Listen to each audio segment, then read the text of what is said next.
Rual hidu tekana Indam trimo tin vollo chipai Kabugat se zo kapuya Sundiren vui zolo inzumaya Inchin ka chuni tin zantin ka triante Sia trial bia thu ka lance Malayan sang asin nului Kan limni lente Dutin kan sam zirun ngay poka Avul renge kan suat lang moi Khut lang leng le Kot kherun po kata na moi Dutin kan sam lai Mitha na cha O kalem rual te ngayon na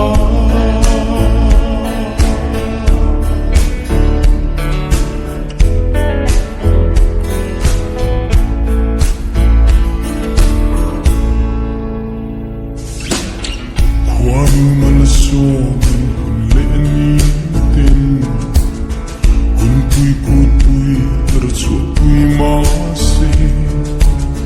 Bangin lai mon love Nun hui tola suling shilia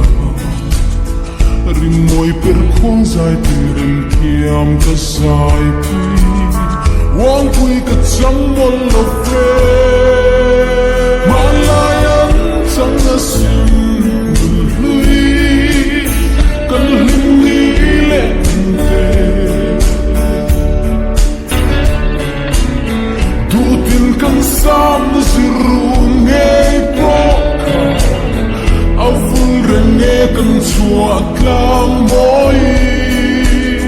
Khut lang leng le Kot kherun po kata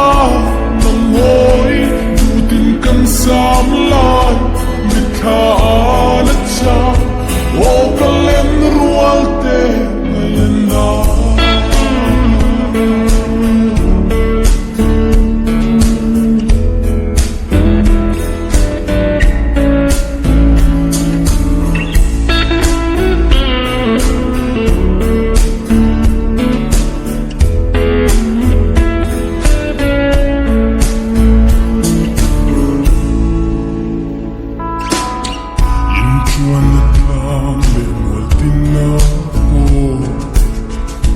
Suat lang môi tuôn sel turin